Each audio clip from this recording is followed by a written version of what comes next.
नमस्कार दोस्तों, हमारे चैनल में आपका तहे दिल से स्वागत है।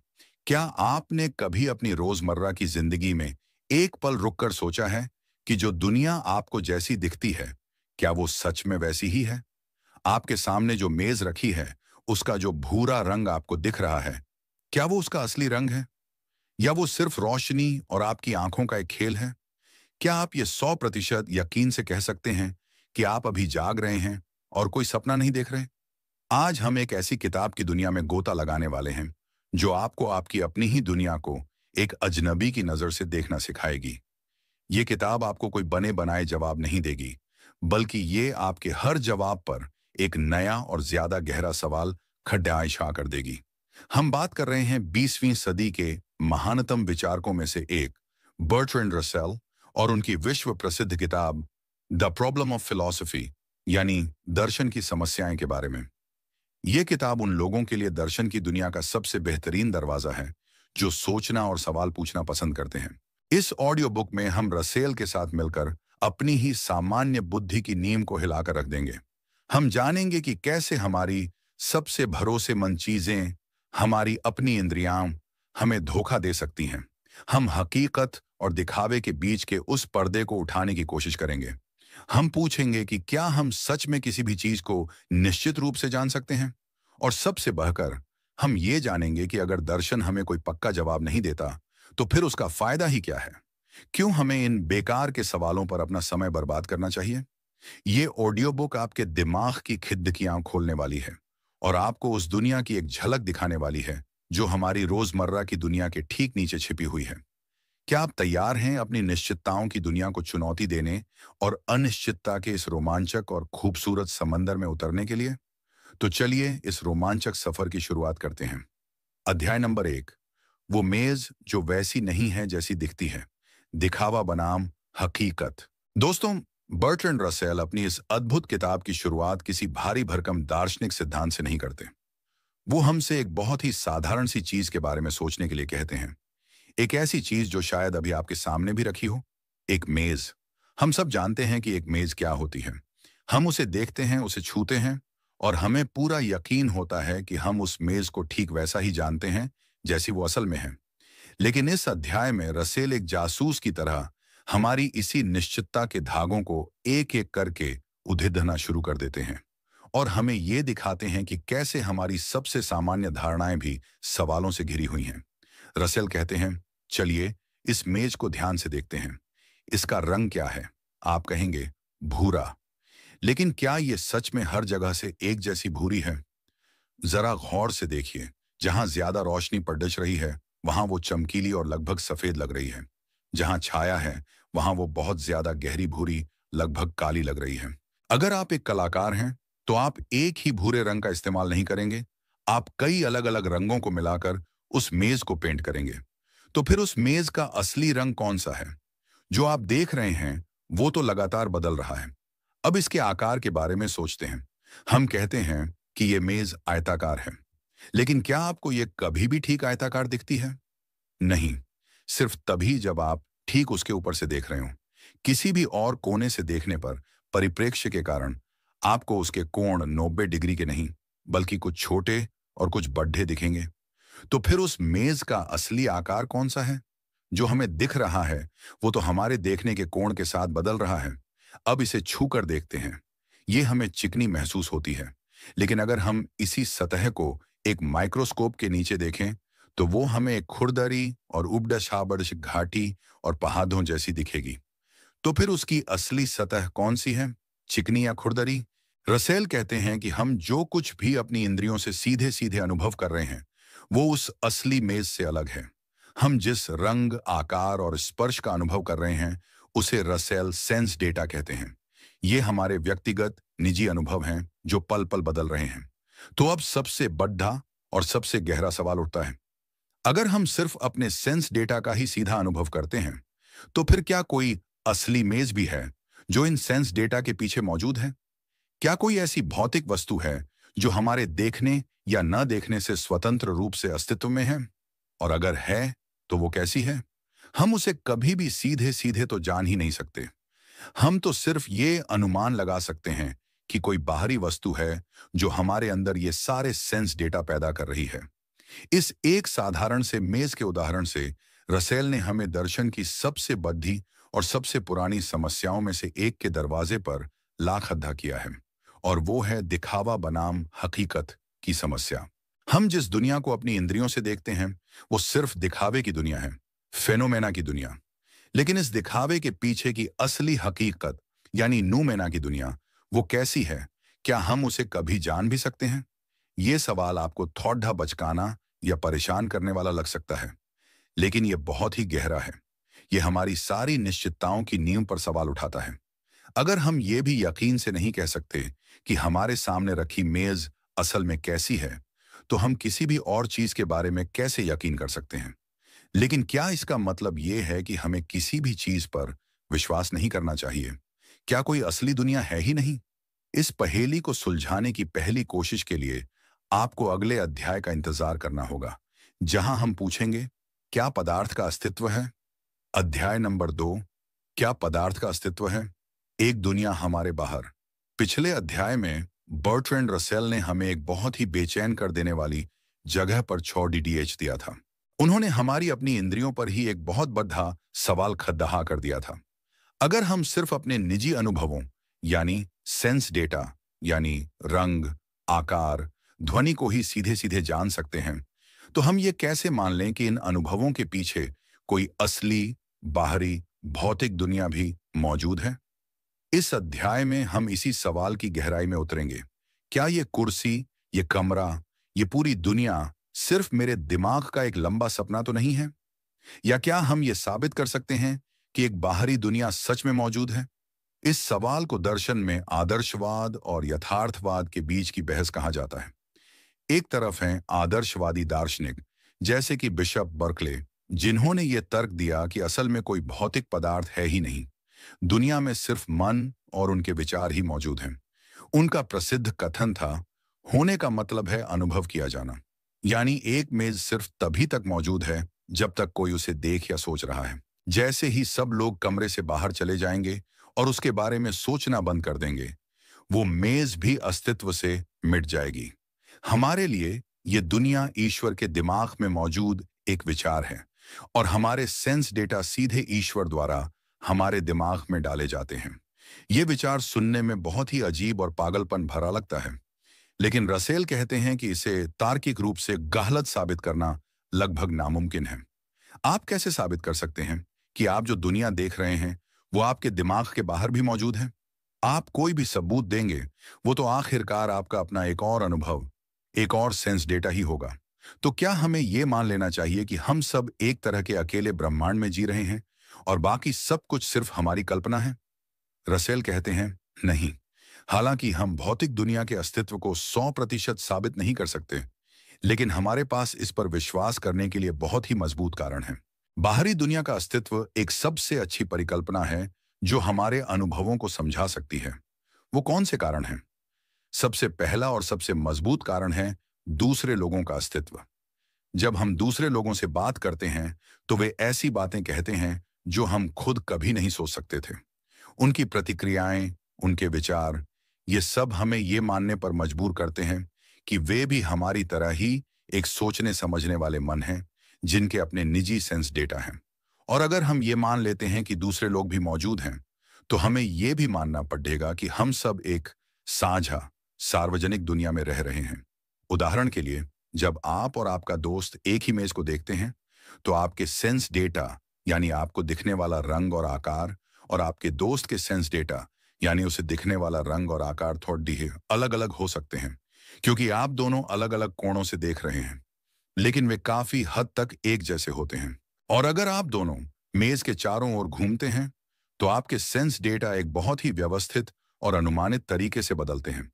इस सारी समानता और व्यवस्था को समझाने का सबसे सरल और सबसे तार्किक तरीका क्या है?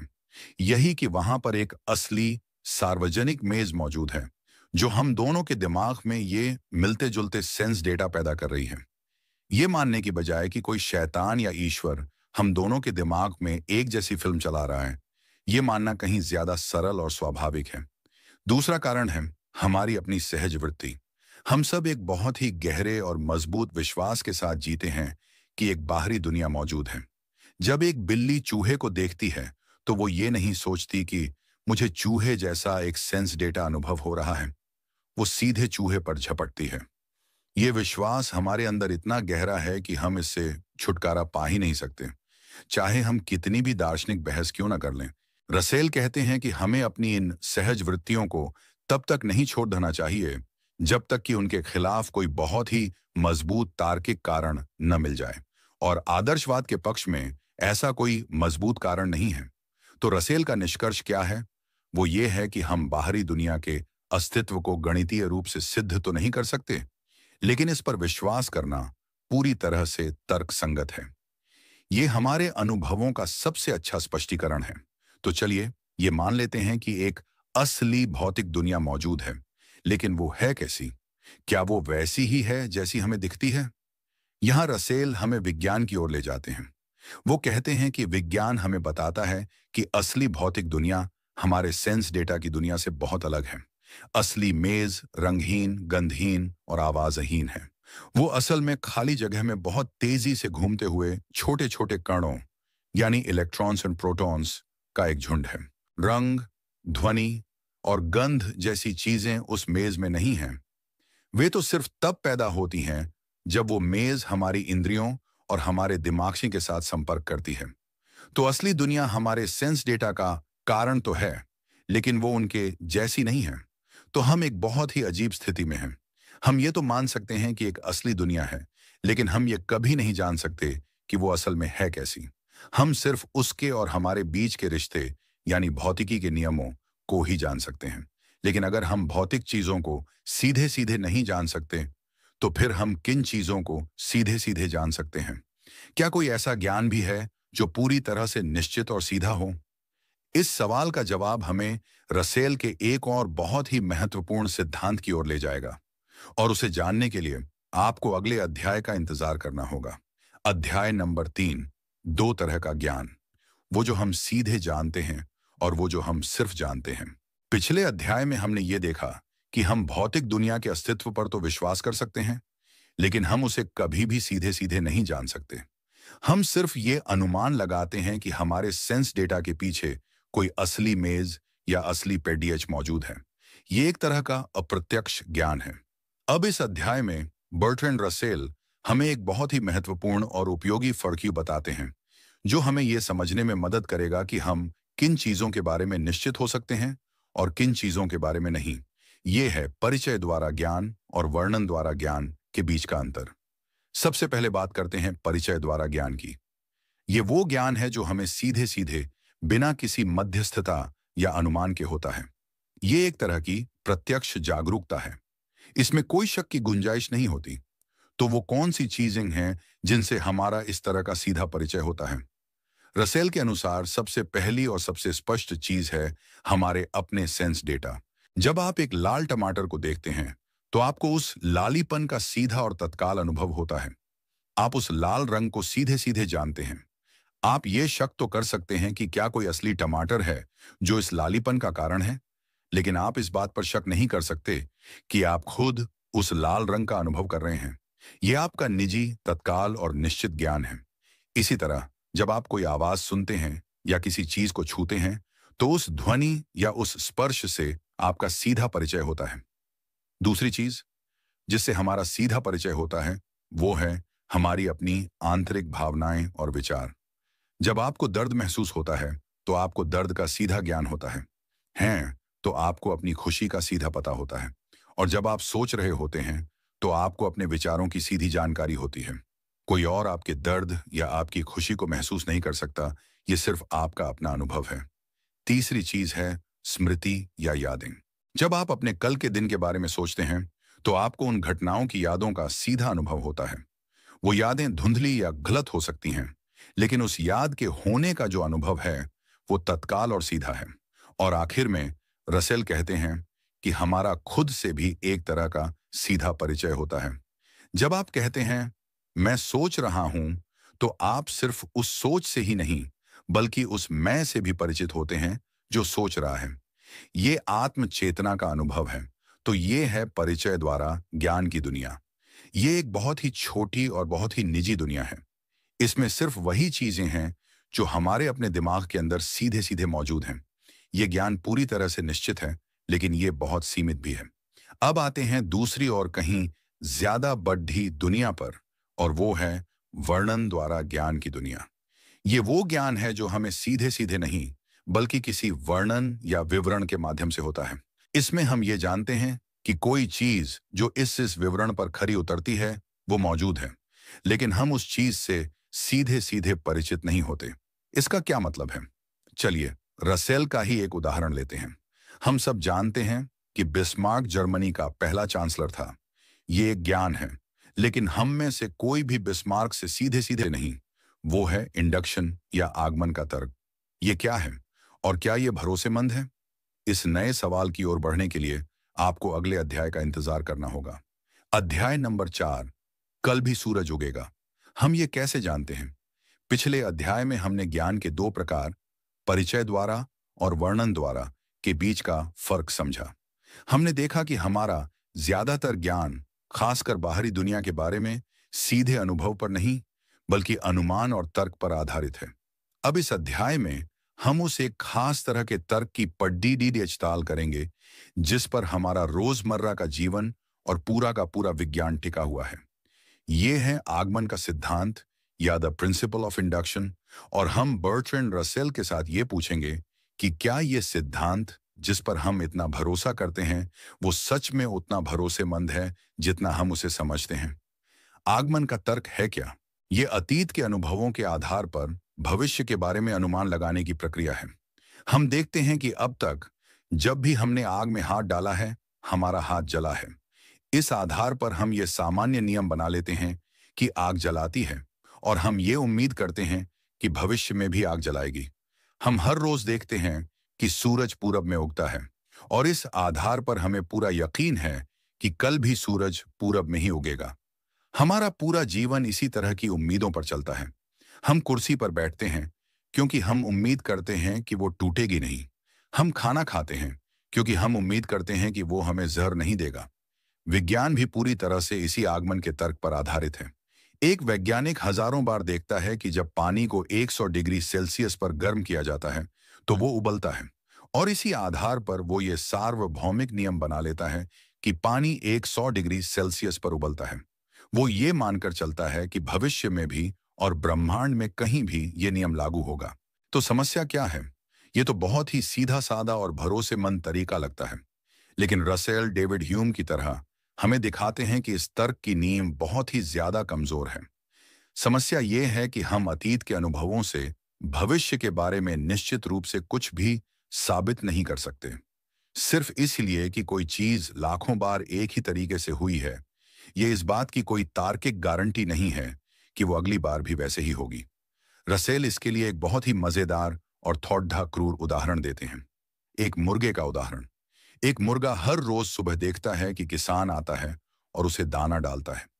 ये हर रोज होता है, बिना किसी अपवाद के। अब वो मुर्गा एक अच्छा आगमनवादी होने के नाते ये सामान्य नियम बना लेता है, जब भी किसान आता है वो मुझे खाना देता है। ये विश्वास हर रोज मजबूत होता जाता है, और फिर एक दिन किसान आता है, लेकिन वो उसे दाना डालने की बजाय उसकी गर्दन मरोद्धा देता है, क्योंकि आज क्रिसमस का दिन है। जो विश्वास उस मुर्गे के लिए अब तक पूरी तरह से सच था, वो अचानक और बहुत ही भयावह तरीके से झूठा साबित हो जाता है। ये उदाहरण हमें दिखाता है कि आगमन का तर्क हमें निश्चितता नहीं दे सकता। हम ये 100% यकीन से नहीं कह सकते कि कल सूरज उगेगा। हो सकता है कि रात में कोई बहुत बड़ा खगोलीय पिंड पृथ्वी से टकरा जाए और उसे नष्ट कर दे।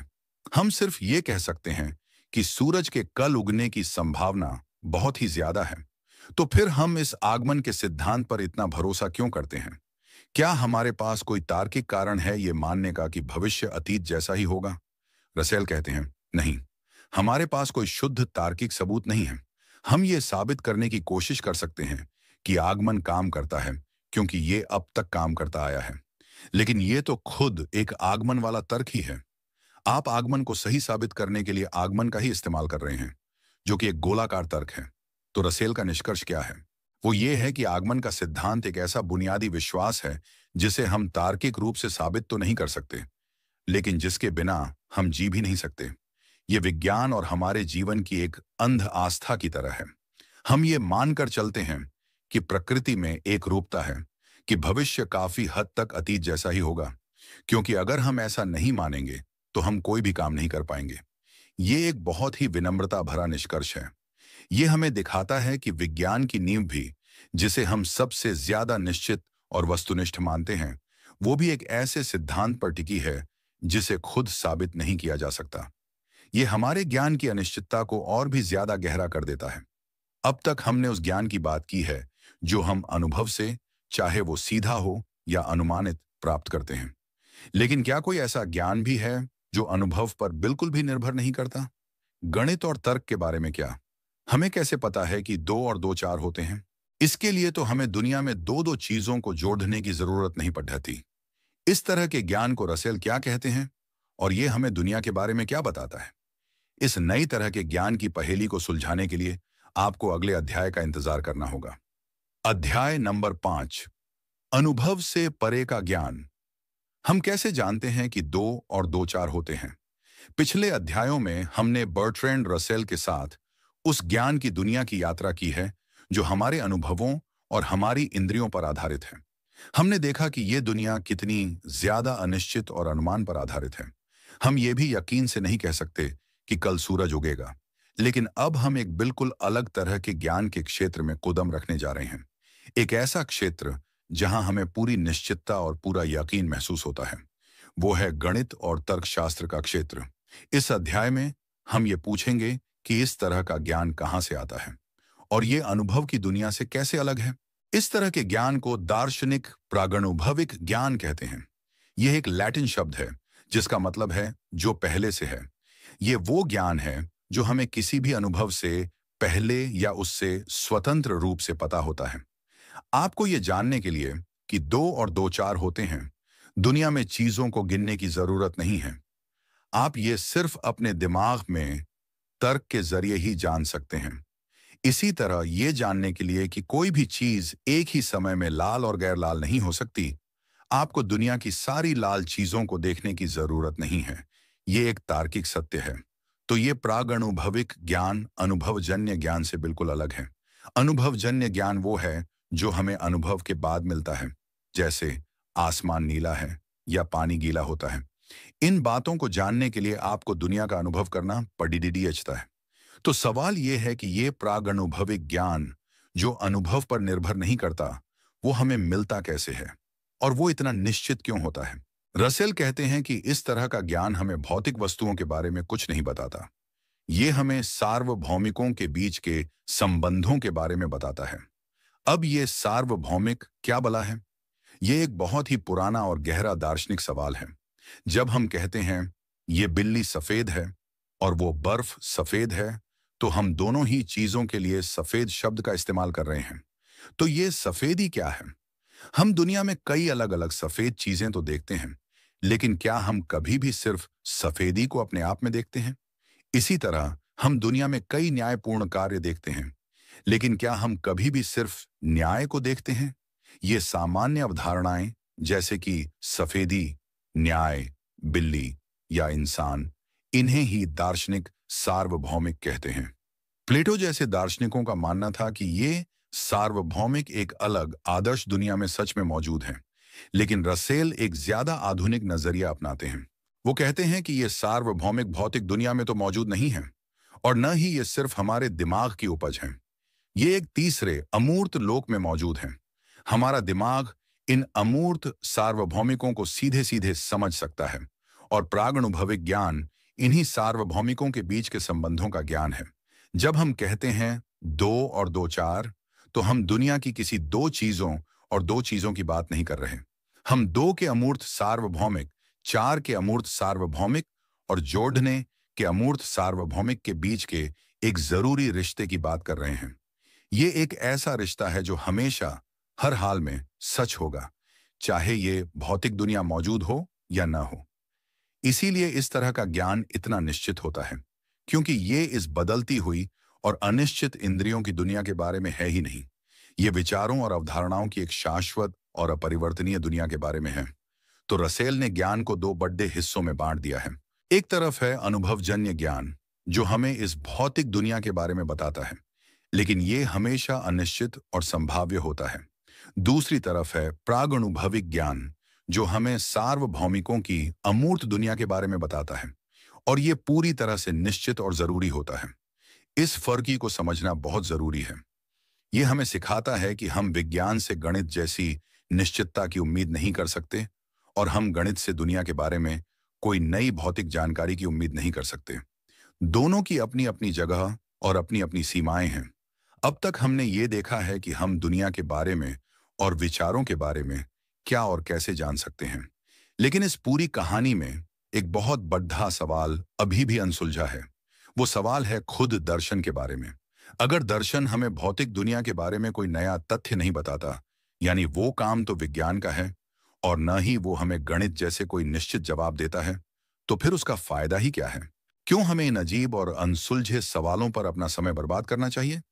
इस सबसे बड़े और सबसे जरूरी सवाल का जो जवाब रसेल देते हैं, वो शायद इस पूरी किताब का सबसे खूबसूरत और सबसे प्रेरणादायक हिस्सा है, और उसे जानने के लिए आपको अगले अध्याय का इंतजार करना होगा। अध्याय नंबर 6, दर्शन का मूल्य। इन बेकार के सवालों का क्या फायदा? दोस्तों, अब तक हमने बर्ट्रैंड रसेल के साथ मिलकर ज्ञान की दुनिया की एक बहुत ही चुनौतीपूर्ण और अक्सर बेचैन कर देने वाली यात्रा की है। हमने देखा कि जिस दुनिया को हम इतना निश्चित और ठोस समझते हैं, वो असल में कितनी अनिश्चित और हमारी अपनी धारणाओं पर आधारित है। हमने देखा कि हम ये भी यकीन से नहीं कह सकते कि कल सूरज उगेगा। अब जब हम इस किताब के अंत की ओर बाराच रहे हैं, तो एक बहुत ही स्वाभाविक सवाल उठता है, तो क्या फायदा? इस सारे सोच विचार का, इस सारी दिमागी कसरत का क्या मतलब है, अगर ये हमें किसी भी ठोस और निश्चित जवाब तक नहीं पहुंचाती? इस अध्याय में हम रसेल की किताब के अंतिम और सबसे प्रसिद्ध अध्याय पर चर्चा करेंगे, जहां वो इसी सवाल का जवाब देते हैं, दर्शन का मूल्य क्या है? रसेल अपनी बात की शुरुआत एक व्यावहारिक आदमी के नजरिए से करते हैं। व्यावहारिक आदमी वो है जो सिर्फ भौतिक जरूरतों की परवाह करता है। शरीर के लिए भोजन और उद्योग के लिए पैसा। उसके लिए दर्शन सिर्फ कुछ बेकार के बाल की खाल निकालने वाले सवालों का एक जंजाल है, जिससे किसी का पेट नहीं भरता। वो पूछता है कि इन सवालों पर बहस करने से कि क्या हकीकत एक है या अनेक, किसी को क्या मिलता है? रसेल इस बात को स्वीकार करते हैं कि अगर आप दर्शन से कोई ऐसा निश्चित ज्ञान चाहते हैं जो आपको बताए कि ब्रह्मांड ऐसा है, तो आपको निराशा ही हाथ लगेगी। तो फिर दर्शन का मूल्य कहाँ है? रसेल कहते हैं कि दर्शन का मूल्य उन चीजों में नहीं है जिन्हें वो खोजता है, बल्कि खुद खोजने की प्रक्रिया में है। इसका मूल्य उसके सवालों में है, जवाबों में नहीं। और इसका सबसे बड़ा मूल्य है इसका उस व्यक्ति पर पड्डी बेचने वाला प्रभाव जो इसके बारे में सोचता है। सबसे पहली बात, दर्शन हमें रिवाज के जुल्म से आजाद करता है। हम सब अपने समाज, अपने समय और अपनी संस्कृति के कुछ बने बनाए विश्वासों और पूर्वाग्रहों के साथ बड्डे होते हैं। हम इन विश्वासों पर कभी सवाल नहीं उठाते, हम उन्हें सामान्य ज्ञान मानकर स्वीकार कर लेते हैं। दर्शन हमारी इस आरामदायक नींद को तोड़ता है। वो हमें दिखाता है कि जिन चीजों को हम सबसे ज्यादा स्वाभाविक और निश्चित मानते हैं, वे असल में कितनी अजीब और सवालों से भरी हो सकती हैं। वो हमारी दुनिया को एक नई और ताजी नजर से देखना सिखाता है, जहां हर साधारण चीज में भी एक असाधारण रहस्य छिपा होता है। दूसरी बात, दर्शन का मूल्य उसकी अनिश्चितता में ही निहित है। जो व्यक्ति कभी दर्शन के बारे में नहीं सोचता, वो अपनी छोटी सी दुनिया में कैद रहता है। वो उन्हीं चीजों पर यकीन करता है जो उसकी अपनी छोटी सी दुनिया में सच लगती हैं, और वो हर उस चीज भौतिक दौलत से कहीं ज्यादा कीमती है। वो है मन की स्वतंत्रता। वो हमारे विचारों को आजाद करता है, हमारी आत्मा का विस्तार करता है, और हमें एक ऐसी शांति देता है जो सिर्फ ज्ञान और समझ की निस्वार्थ खोज से ही मिल सकती है। तो अगली बार जब कोई आपसे पूछे कि इन बेकार के दार्शनिक सवालों से क्या फायदा, तो आप रसेल का ये जवाब याद कर सकते हैं। फायदा किसी बाहरी चीज में नहीं, बल्कि आपके अपने अंदर है। फायदा एक ज्यादा खुला, ज्यादा जागरूक, ज्यादा विनम्र और ज्यादा आजाद इंसान बनने में है। लेकिन क्या इसका मतलब ये है कि हमें सिर्फ सोचते ही रहना चाहिए और कभी किसी नतीजे पर नहीं पहुंचना चाहिए? क्या दर्शन और विज्ञान में कोई रिश्ता है? इन सवालों के जवाब हमें अगले अध्याय में मिलेंगे। अध्याय नंबर 7, ज्ञान के दो पंख, दर्शन और विज्ञान का रिश्ता। पिछले अध्याय में हमने बर्ट्रैंड रसेल के उस प्रेरणादायक तर्क को सुना कि दर्शन का असली मूल्य उसके सवालों और उसकी अनिश्चितता में ही है। लेकिन यह सुनकर कुछ लोगों के मन में यह ख्याल आ सकता है कि अगर दर्शन सिर्फ अनसुलझे सवालों का एक खेल है, तो क्या यह विज्ञान से बिल्कुल अलग और शायद उससे कमतर भी है? विज्ञान तो हमें ठोस जवाब देता है, वो दुनिया को बदलता है।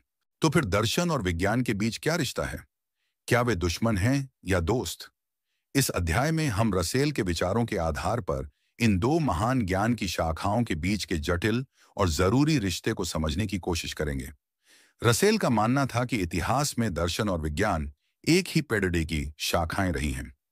प्राचीन यूनान में अरस्तु जैसे दार्शनिक ही सबसे बद्ध वैज्ञानिक भी थे।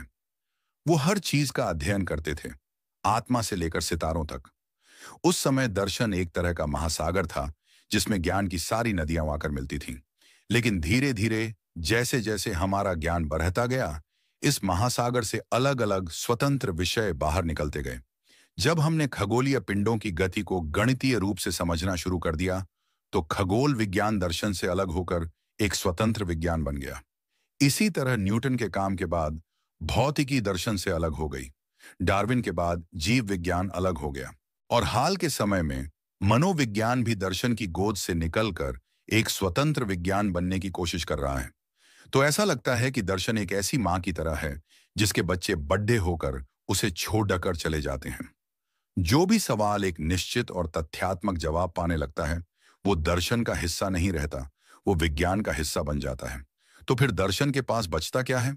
रसेल कहते हैं कि दर्शन के पास वो सवाल बचते हैं जिनके बारे में अभी तक कोई निश्चित ज्ञान संभव नहीं हो पाया है। ये वो सवाल हैं जो ज्ञान की सीमाओं पर, उस धुंधले इलाके में रहते हैं जो ज्ञात और अज्ञात के बीच में है।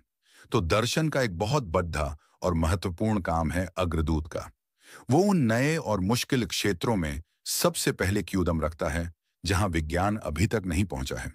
वो उन सवालों को पूछता है, उन अवधारणाओं को स्पष्ट करता है और उन परिकल्पनाओं को बनाता है जिन पर बाद में चलकर वैज्ञानिक काम कर सकते हैं। जैसे प्राचीन यूनानी दार्शनिकों ने पहली बार यह विचार पेश किया कि दुनिया छोटे छोटे अविभाज्य कणों यानी एटम से बनी है। उस समय यह सिर्फ एक दार्शनिक अटकल थी, लेकिन 2000 साल बाद इसी विचार ने आधुनिक परमाणु भौतिकी की नींव रखी। लेकिन दर्शन का काम सिर्फ विज्ञान के लिए रास्ता साफ करना ही नहीं है। उसका एक और भी बड़ा काम है, और वो है विज्ञान की आलोचना करना। विज्ञान हमें बताता है कि दुनिया कैसे काम करती है, लेकिन वो हमें ये नहीं बताता कि हमें उस ज्ञान का क्या करना चाहिए। विज्ञान हमें परमाणु बम बनाने की ताकत तो दे सकता है, लेकिन वो हमें ये नहीं बता सकता कि हमें उसका इस्तेमाल करना चाहिए या नहीं। ये एक नैतिक सवाल है और इसका जवाब दर्शन के दायरे में आता है। दर्शन विज्ञान की मान्यताओं और उसके तरीकों पर भी सवाल उठाता है। जैसा कि हमने आगमन के सिद्धांत के मामले में देखा, दर्शन हमें याद दिलाता है कि विज्ञान की नींव भी कुछ ऐसे विश्वासों पर टिकी है जिन्हें खुद साबित नहीं किया जा सकता। दर्शन विज्ञान को उसके हठधर्मी और अहंकारी होने के खातरे से बचाता है। वो उसे हमेशा याद दिलाता है कि हम कितना कम जानते हैं। तो दर्शन और विज्ञान दुश्मन नहीं हैं, वे एक ही उद्यान के दो पंख हैं। विज्ञान हमें उद्देश्य की ताकत देता है और दर्शन हमें दिशा दिखाता है।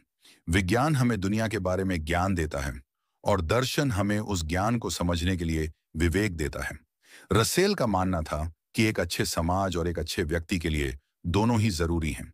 एक ऐसा समाज जो सिर्फ विज्ञान पर चलता है और दर्शन को नजरअंदाज करता है, वो तकनीकी रूप से बहुत उन्नत तो हो सकता है, लेकिन वो नैतिक रूप से अंधा हो सकता है। और एक ऐसा समाज जो सिर्फ दर्शन की बातें करता है और विज्ञान की उपेक्षा करता है, वो गरीबी और अज्ञानता में ही डूबा रहेगा। तो हमें अपने जीवन में भी इन दोनों पंखों के बीच एक संतुलन बनाने की जरूरत है। हमें विज्ञान की दुनिया के बारे में सीखना चाहिए, लेकिन साथ ही हमें दर्शन के उन बड़े सवालों पर भी सोचते रहना चाहिए जो हमारे जीवन को अर्थ और उद्देश्य देते हैं। लेकिन ये सब तो ज्ञान की बात हुई। हमारे विश्वासों का क्या?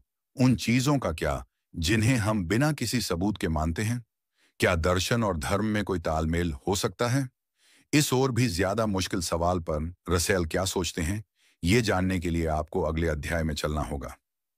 अध्याय नंबर 8, ज्ञान की सीमा पर। क्या हम ईश्वर के बारे में कुछ जान सकते हैं? दोस्तों, अब तक हमने दर्शन और विज्ञान के बीच के रिश्ते को समझा। हमने देखा कि कैसे दर्शन उन सवालों से जूझता है जिनका विज्ञान के पास कोई निश्चित जवाब नहीं है। अब हम उस सबसे बड़े और सबसे पुराने सवाल पर आते हैं जो हमेशा से दर्शन के इसी धुंधले सीमावर्ती इलाके में रहा है, और वो है ईश्वर का सवाल। क्या हम अपनी बुद्धि और तर्क का इस्तेमाल करके ईश्वर के अस्तित्व के बारे में कुछ भी निश्चित रूप से जान सकते हैं? इस अध्याय में हम बर्ट्रैंड रसेल के साथ मिलकर इस मुश्किल और भावनात्मक सवाल पर एक ठंडे तार्किक दिमाग से विचार करने की कोशिश करेंगे। रसेल अपने विश्लेषण की शुरुआत उन पारंपरिक तर्कों की पढ़ी रेचताल से करते हैं जो दार्शनिकों ने सदियों से ईश्वर के अस्तित्व को साबित करने के लिए दिए हैं। इनमें से कुछ बहुत प्रसिद्ध हैं। पहला है प्रथम कारण का तर्क। यह कहता है कि दुनिया में हर चीज का कोई ना कोई कारण होता है। ये कुर्सी किसी बढ़ई ने बनाई है, वो बढ़ई अपने माता पिता से पैदा हुआ है, और ये सिलसिला पीछे चलता जाता है। लेकिन ये सिलसिला अनंत काल तक पीछे नहीं जा सकता।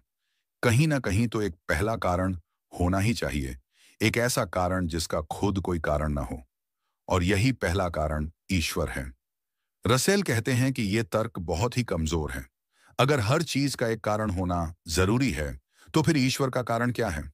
और अगर ईश्वर बिना किसी कारण के मौजूद हो सकता है, तो फिर यह पूरी दुनिया ही बिना किसी कारण के क्यों नहीं मौजूद हो सकती? ये तर्क खुद अपने ही नियम को तोड़ डाल देता है। दूसरा प्रसिद्ध तर्क है प्राकृतिक कानून का तर्क। यह कहता है कि हम देखते हैं कि प्रकृति, जैसे कि ग्रहों की गति, बहुत ही सटीक और अद्भुत नियमों का पालन करती है। ये नियम इतने जटिल और इतने सटीक हैं कि ये अपने आप नहीं बन सकते। जरूर इन्हें बनाने वाला कोई महान बुद्धिमान कानून निर्माता होना चाहिए, और वही ईश्वर है। रसेल कहते हैं कि ये तर्क भी अब पुराना पढ़ चुका है। न्यूटन के समय में यह बहुत प्रभावशाली लगता था, लेकिन आज हम जानते हैं कि विज्ञान के नियम शायद उतने कठोर और अपरिवर्तनीय नहीं हैं जितने हम सोचते थे। और दूसरी बात, यह सिर्फ एक सादृश्य है। हम ये क्यों मान लें कि दुनिया के नियमों के लिए भी एक नियम निर्माता की जरूरत है? तीसरा और शायद सबसे शक्तिशाली तर्क है डिजाइन का तर्क। यह कहता है कि जब हम दुनिया में जीवित प्राणियों को देखते हैं, जैसे कि एक खरगोश की आंख, तो हम देखते हैं कि वो कितनी जटिल और कितनी अद्भुत तरीके से देखने के काम के लिए डिजाइन की गई है। ये इतनी उत्तम है कि ये संयोग से नहीं बन सकती। जैसे एक घड्डी को देखकर हमें यह पता चलता है कि उसे बनाने वाला कोई घड्डी साज है, वैसे ही प्रकृति के इस डिजाइन को देखकर हमें यह पता चलता है कि उसे बनाने वाला कोई महान डिजाइनर यानी ईश्वर है। रसेल कहते हैं कि डार्विन के विकासवाद के सिद्धांत ने इस तर्क की हवा निकाल दी है। डार्विन ने हमें दिखाया कि कैसे प्राकृतिक चयन की एक अंधी और बिना किसी उद्देश्य की प्रक्रिया भी लाखों सालों में डिजाइन का ये भ्रम पैदा कर सकती है। अब हमें इन जटिल संरचनाओं को समझाने के लिए किसी डिजाइनर की जरूरत नहीं है। इन पारंपरिक तर्कों को खारिज करने के बाद रसेल इस सवाल के दूसरे पहलू पर आते हैं। क्या हम ईश्वर के अस्तित्व को गलत साबित कर सकते हैं? रसेल यहां बहुत ही ईमानदार हैं। वो कहते हैं, नहीं। जैसे आप ये साबित नहीं कर सकते कि ईश्वर है, वैसे ही आप ये भी निश्चित रूप से साबित नहीं कर सकते कि ईश्वर नहीं है। हो सकता है कि ब्रह्मांड के बाहर कोई ऐसी शक्ति हो जिसके बारे में हम कुछ नहीं जानते। तो फिर रसेल की अपनी स्थिति क्या है? वो खुद को एक अज्ञेयवादी कहते हैं। एक नास्तिक वो है जो कहता है, मैं जानता हूं कि ईश्वर नहीं है। एक आस्तिक वो है जो कहता है, मैं जानता हूं कि ईश्वर है, ईश्वर है। लेकिन एक अज्ञेयवादी वो है जो कहता है, मैं नहीं जानता और मेरे पास जानने का कोई तरीका भी नहीं है।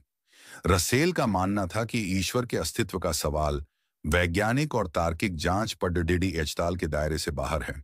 ये ज्ञान का नहीं बल्कि आस्था का विषय है। लेकिन रसेल ये भी साफ करते हैं कि हालांकि वो सैद्धांतिक रूप से एक अज्ञेयवादी हैं, लेकिन व्यावहारिक रूप से वो एक नास्तिक की तरह ही जीते हैं।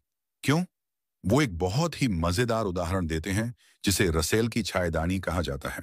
वो कहते हैं, अगर मैं ये कहूं कि पृथ्वी और मंगल के बीच सूरज के चारों ओर एक चीनी की छायादानी घूम रही है, जो इतनी छोटी है कि उसे हमारी सबसे ताकतवर दूरबीनों से भी नहीं देखा जा सकता, तो कोई भी मेरी इस बात को गलत साबित नहीं कर सकता। लेकिन क्या इसका मतलब यह है कि आपको इस छायादानी के अस्तित्व पर विश्वास कर लेना चाहिए? नहीं। किसी दावे को साबित करने का बोझ उस पर होता है जो दावा कर रहा है, न कि उस पर जो उसे नकार रहा है। इसी तरह ईश्वर के अस्तित्व को साबित करने का बोझ आस्तिकों पर है, नास्तिकों पर नहीं। तो रसेल हमें क्या सिखाते हैं? वो हमें सिखाते हैं कि हमें अपने विश्वासों को सबूतों पर आधारित करना चाहिए, और जिन चीजों के लिए कोई सबूत नहीं है उनके बारे में हमें एक स्वस्थ संदेहवाद अपनाना चाहिए। लेकिन क्या इसका मतलब यह है कि हमारा जीवन बिना किसी गहरे अर्थ या उद्देश्य के है? इस आखिरी और सबसे व्यक्तिगत सवाल का जवाब हमें अगले अध्याय में मिलेगा। अध्याय नंबर 9, एक आजाद इंसान की पूजा, जब मानवता ही धर्म बन जाए। दोस्तों, पिछले अध्याय में हमने देखा कि कैसे बर्ट्रैंड रसेल ने ईश्वर के अस्तित्व के पारंपरिक तर्कों को खारिज कर दिया और एक अज्ञेयवादी दृष्टिकोण अपनाया। उन्होंने हमें सिखाया कि जिन चीजों के लिए कोई सबूत नहीं है उन पर आंख बंद करके विश्वास करना तर्क संगत नहीं है, लेकिन ये हमें एक बहुत ही ठंडी और खाली जगह पर छोड़ सकता है। अगर कोई ईश्वर नहीं है, कोई ब्रह्मांडीय योजना नहीं है और कोई अगला जीवन नहीं है, तो फिर इस जीवन का क्या मतलब है? हम यहाँ क्यों हैं और हमें कैसे जीना चाहिए? इस अध्याय में हम रसेल के उस मानवतावादी और प्रेरणादायक दर्शन को जानेंगे जो वो हमें पारंपरिक धर्म के विकल्प के रूप में देते हैं। रसेल का मानना था कि संगठित धर्म, जैसे कि ईसाई धर्म, ने इंसानियत को फायदे से ज्यादा नुकसान पहुंचाया है।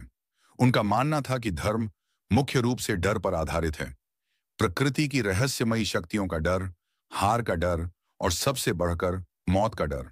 और धर्म ने इस डर का इस्तेमाल करके लोगों को क्रूर, असहिष्णु और हठधर्मी बनाया है। उन्होंने अनगिनत युद्धों, अत्याचारों और बौद्धिक दमन को जन्म दिया है। रसेल का मानना था कि इंसानियत को अगर सच में तरक्की करनी है तो उसे धर्म के इस बचपन के सहारे को छोड़कर अपनी बुद्धि और अपने साहस के बल पर खद्दा होना सीखना होगा। तो अगर हम धर्म को छोड़ दें तो उसकी जगह पर क्या आएगा? क्या हम एक नैतिक खालीपन में गिर जाएंगे? रसेल कहते हैं बिल्कुल नहीं, बल्कि हम एक ज्यादा सच्ची और ज्यादा मानवीय नैतिकता का निर्माण कर सकते हैं। ये नैतिकता किसी ईश्वर के आदेशों या किसी पवित्र किताब पर आधारित नहीं होगी। ये इंसानी खुशी और सहानुभूति पर आधारित होगी। हमें कोई काम इसलिए नहीं करना चाहिए कि भगवान ने ऐसा कहा है, बल्कि इसलिए करना चाहिए कि उससे इंसानी दुख कम होता है और खुशी बढ़ती है। रसेल हमें एक नए तरह की पूजा का सुझाव देते हैं, जिसे वो एक आजाद इंसान की पूजा कहते हैं। ये एक बहुत ही खूबसूरत और काव्यात्मक विचार है।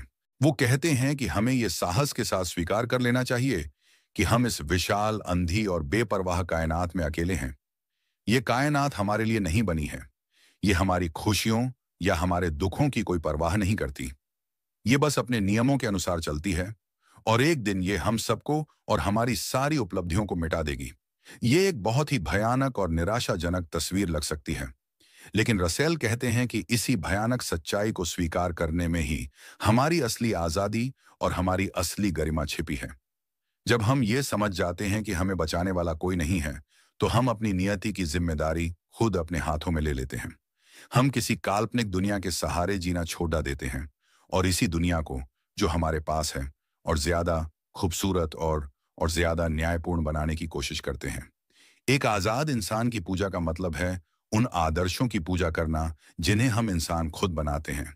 इस बेपरवाह कायनात के बावजूद वो आदर्श हैं सत्य, सुंदरता और प्रेम। हम जानते हैं कि कायनात में शायद कोई परम सत्य नहीं है, लेकिन फिर भी हम ज्ञान की खोज करते हैं। हम जानते हैं कि कायनात में बहुत कुरूपता और क्रूरता है, लेकिन फिर भी हम कला और संगीत का निर्माण करते हैं। और हम जानते हैं कि कायनात में हर चीज नष्ट हो जाएगी, लेकिन फिर भी हम एक दूसरे से प्यार करते हैं और एक दूसरे का दुख दर्द बांटते हैं। यही हमारी महानता है। हमारी गरिमा इस बात में नहीं है कि हम किसी सर्वशक्तिमान ईश्वर की गुलामी करें, बल्कि इस बात में है कि हम एक शक्तिहीन लेकिन साहसी इंसान के रूप में एक अंधी और शत्रुतापूर्ण दुनिया में अपनी खुद की रोशनी जलाएं। हम अपने छोटे से जीवन में उन शाश्वत मूल्यों को जीकर इस क्षणभंगुर दुनिया को एक गहरा मतलब दे सकते हैं। तो रसेल का संदेश क्या है? वो एक आशा का संदेश है, लेकिन ये एक आसान या आरामदायक आशा नहीं है। ये एक साहसी और जिम्मेदार आशा है। ये कहती है कि हमें अपने जीवन का अर्थ किसी बाहरी शक्ति में नहीं खोजना चाहिए। अर्थ का निर्माण हमें खुद करना होगा। हमें अपने ज्ञान, अपनी रचनात्मकता और अपनी प्रेम करने की क्षमता का इस्तेमाल करके इस छोटी सी जिंदगी को इतना सार्थक बना देना है कि ये अपने आप में एक जीत बन जाए। ये एक ऐसा दर्शन है जो हमें बच्चा नहीं बल्कि एक वयस्क बनाता है। ये हमें किसी के सहारे की नहीं बल्कि खुद अपने पैरों पर खड़े होने की ताकत देता है। लेकिन इस महान और अक्सर अकेले सफर पर चलने के लिए हमें किस तरह की शिक्षा और किस तरह के समाज की जरूरत है? इस आखिरी सवाल का जवाब जानने के लिए अब हम अपनी इस ऑडियो बुक के आखिरी और अंतिम अध्याय यानी निष्कर्ष की ओर बढ़ रहे हैं। अध्याय नंबर 10, निष्कर्ष, ज्ञान और प्रेम की राह। तो दोस्तों, हम बर्ट्रैंड रसेल और उनकी किताब दर्शन की समस्याएं की इस अद्भुत और दिमाग को खोलने वाली यात्रा के अंत में आ पहुंचे हैं। हमने एक साधारण सी मेज से अपनी यात्रा शुरू की और ब्रह्मांड, ज्ञान और ईश्वर के सबसे बड़े सवालों तक पहुंचे। हमने देखा कि कैसे दर्शन हमारी निश्चितताओं को तोड़ता है और हमें एक ज्यादा बद्धी और ज्यादा रहस्यमयी दुनिया की झलक दिखाता है। अब इस अंतिम अध्याय में हम रसेल के पूरे दर्शन के सार को समेटेंगे और देखेंगे कि वो हमें एक अच्छे और सार्थक जीवन जीने के लिए क्या अंतिम संदेश देते हैं। रसेल की पूरी किताब का केंद्रीय संदेश है बौद्धिक विनम्रता। उन्होंने हमें बार बार दिखाया है कि हम कितना कम जानते हैं। हमारी इंद्रियां हमें धोखा दे सकती हैं। हमारा तर्क भी कुछ बुनियादी विश्वासों पर टिका है जिन्हें साबित नहीं किया जा सकता, और हमारे सबसे गहरे नैतिक और धार्मिक विश्वास भी सबूतों पर नहीं बल्कि भावनाओं और इच्छाओं पर आधारित होते हैं। ये एहसास हमें अहंकारी और हठधर्मी होने से बचाता है। ये हमें सिखाता है कि हमें हमेशा अपने दिमाग को खुला रखना चाहिए, हमेशा सवाल पूछते रहना चाहिए और हमेशा ये मानने के लिए तैयार रहना चाहिए कि हम गलत हो सकते हैं। लेकिन ये संदेहवाद, निराशावाद नहीं है।